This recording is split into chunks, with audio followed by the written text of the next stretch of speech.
Kumusta kayong lahat? Ngayon ay gagawa ko ngayon. General repair ang gagawin ko ngayon. Kasi itong pintuan na ito, yung frame ay tubo na 1 1/4 ang diameter. Nagbago ng isip yung pagkakapitan ko na ito. Sa halip na ito ay magiging pintuan lang na swivel type, gagawin na lang daw na sliding door. Ngayon, kung gagawin itong sliding door, masyadong mabubugbog yung ating roller or bearing sa ilalim o kaya kung sa taas man ilalagay. Kaya para ma-minimize yung ganong problema, papalitan ko yung mga frame na ito. Ibig sabihin, puputulin ko lahat ng mga frame na yan. Papalitan ko ng mas maliit na, mas magaan na materyales. So, ang gagamitin kong materyales para sa ganitong project ay flat bar na lang na 1/4 by 1 1/2 ang gagamitin ko para mas magaan. Kasi kung ganito kabigat, maaaring madurog agad ang ating roller or bearing na gagamitin. Kaya i-minimize natin yung bigat. Kaya ang gagawin, wala tayong magagawa kundi tabasin lahat ng mga ito. Tatabasin lahat yan. Ito ay papalitan ng flat bar, lahat ng frame. So medyo mahirap yung ganitong trabaho. Kasi pagka ganyang general repair, mas matagal kaysa magbuo ng bago. Okay, so sana samahan nyo ako kung paano ko ito ginagawa. At makita nyo kung anong diskarte ko sa ganitong style ng pag-repair, yung general repair. Okay, so panoorin nyo na lang ako. Okay, so ang plano ko rito, tatabasin lahat ito. Lahat ng square bar na yan. Then lahat ng mga frame, lahat ng mga tubo na to ay papalitan ko ng flat bar para mas gumaan. Ngayon yung gitna, pinag-iisipan ko pa kung papalitan ko rin. Kaya lang medyo mas lalo yata ang tatagal. Ngayon kung hindi masyadong masagwa, pwede na sigurong hindi nagalawin yung gitnang portion. For the meantime, ang objectives, matabas tong lahat ng square bar na ito, pati lahat ng nasa gilid na yan hanggang doon. Ganun din sa kabilang side na yon. At papalitan natin ito ng flat bar na 1 1/2 ang size. So tatabasin lahat yan, papalitan ng flat bar. Okay, so panoorin nyo paano ko ito gagawin. Okay, so bago tayo magsimula, kukuha muna tayo ng isang pirasong guide na square bar para doon. I-ispat natin to rito sa lahat ng square bar na ito. Lahat ng square bar ay i-ispat natin dito para hindi mawala sa alignment yung ating mga bakal. So maglalagay lang tayo rito ng clearance. Yung mga kaputol tayo, kasi ang gagamitin ko pang putol dito ay welding rod na lang ipang puputol ko para mas mabilis.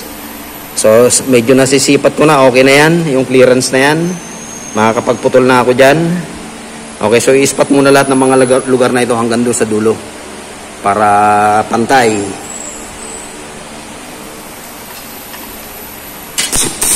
Okay, so tingnan nyo kung paano ko ito gagawin.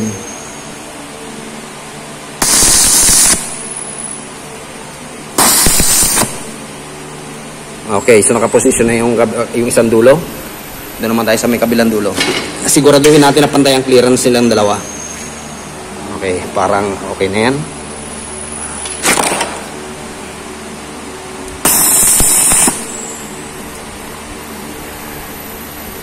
Okay.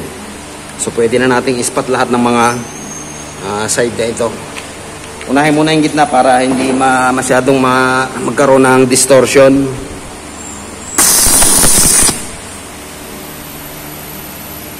Siguraduhin na maganda ang kapit para hindi siya mawala sa alignment. Mas konting ispat lang basta magandang kapit, okay na yon.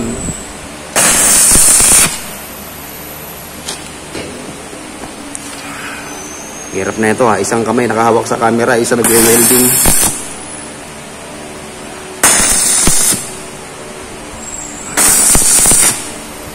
Okay, so naka-spot weld na lahat ng mga parts. Ngayon, tatabasin na natin ito. Puputulin na talaga natin yan. Okay, so ipipix ko na tong camera. Mahirap yung isang kamay na nagwe-welding, isa yung tagahawak ng camera. Okay, panoorin nyo na lang ako paano ko to ginagawa. Okay, so naka-start na yung ating square bar sa isang piyesa na ito. So, tatabasin ko naman yung puputulin yung mga square bar na nakalagay dyan. Okay, so panoorin nyo na lang kung paano ko to ginagawa. Huwag kalimutan ng PPE. Unang-una sa mata. Then, kung may guantes kayo, mag-guantes kayo. Sa akin, maski hindi require na hindi standard na guantes, at least may guantes.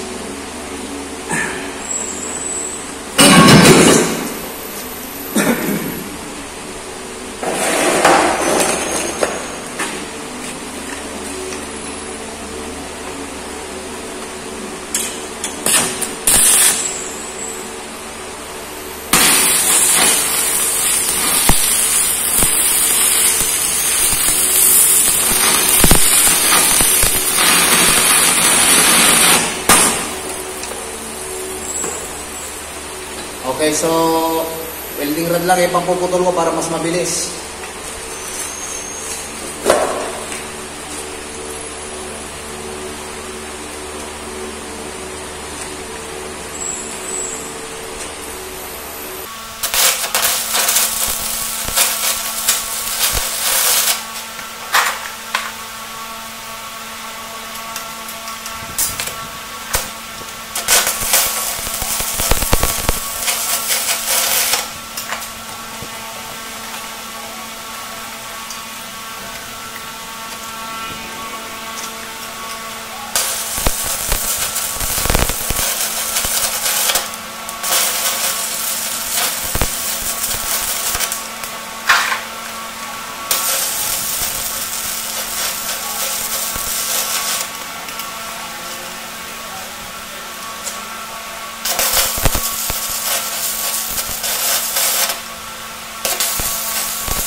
Okay, so na-layout ko na lahat ng pwesto ng mga square bar na yon. Pwede na natin baklasin yung ating temporary na brace. Kung kaya ng sikwat lang, okay na. Kung para mas mabilis, i-grind nyo muna yung dating spot. Ngayon, kung kayang tanggalin, subukan muna natin.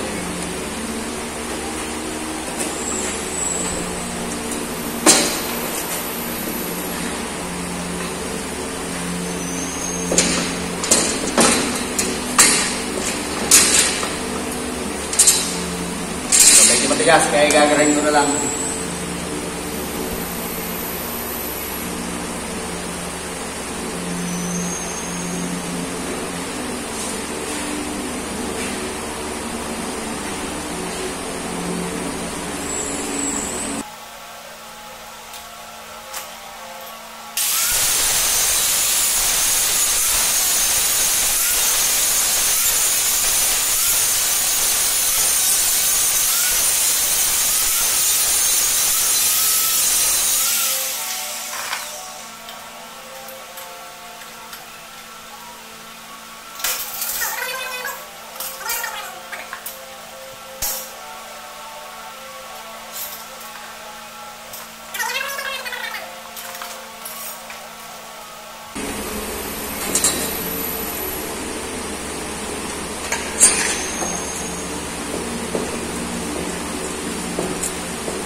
Okay, sinaispatan na natin yung dalawang dulo.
Okay, so tatanggalin ko na rin tong gitna na to na tubo para lahat sila puro flat bar na lang lahat ng frame para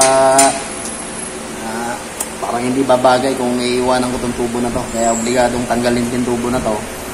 Papalitan din ng flat bar tong gitna. Okay, so panoorin nyo na lang ako.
Okay, so natapos na natin lahat ng mga square bar. Ang kulang na lang yung frame na flat bar sa bandaron at saka dito. Then, i-assemble na natin ito. Tatanggalin na natin yung dati niyang frame na GI pipe. So, ito ang pinakamalaking tawag dito, major repair talaga. Okay, tatanggalin ko na itong ating dating frame para flat bar na lang ang maging frame niya.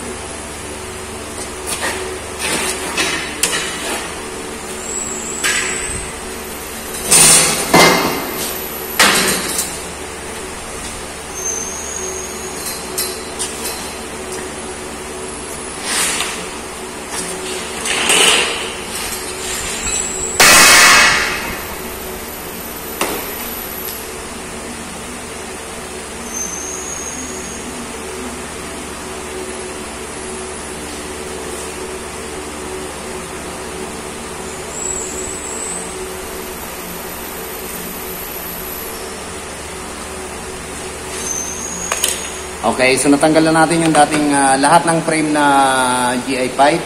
Ngayon naman, bubuuin na natin itong ating pinaka pinto para mabuo na siya. So, didikitin na natin.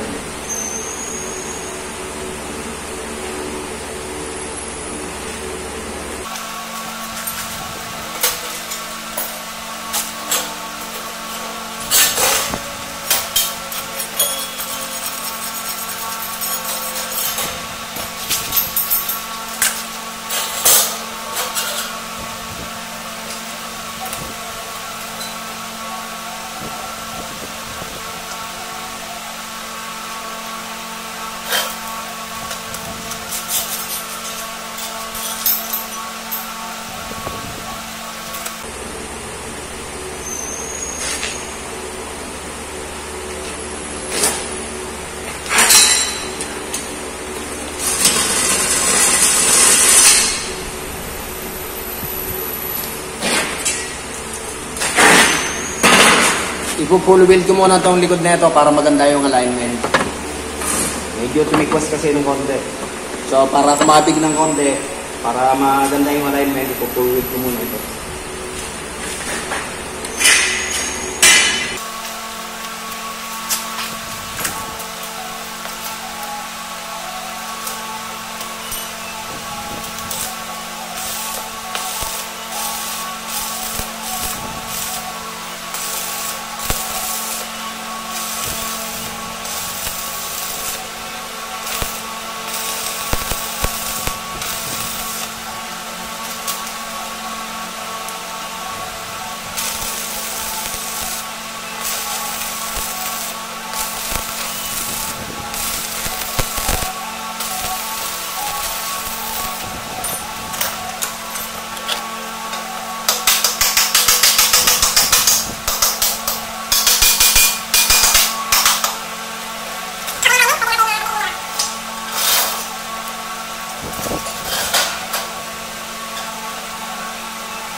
Okay, so natapos din. Palitan na natin lahat ng mga frame. Ang frame niya ngayon ay puro na flat bar. Noong una, yun ang kanyang mga frame, yung puro tubo. Ngayon, ang frame niya ngayon ay puro na flat bar na lahat. So, mas magaan na siya ngayon. Tignan nyo kung ano ang diferensya ng dating niyang frame. Yun ang dating niyang frame dati. Ngayon, puro flat bar na ang kanyang frame. Mas magaan na siya ngayon. Kaya lang yung ganitong trabaho ay medyo repair. Mas madali pang magbuo ng bago kaysa ganitong mag-retoke. Okay, so salamat sa pagsama. At sana may natutunan kayo kung paano mag-transfer o magpalit ng mga frame tulad ng ganitong mga problema. Kung ang unang frame ay tubo na gagawing flat bar, sana nasundan nyo kung paano ko to ginagawa kanina. Maraming salamat sa pagsama at sana may napupulot kayong idea sa mga video na ginagawa ko. Hanggang dito na lamang muna ulit. Maraming salamat sa mga bagong subscribers at sa mga silent viewers ko. Shout out sa mga magbabakal dyan. I mean sa mga welder.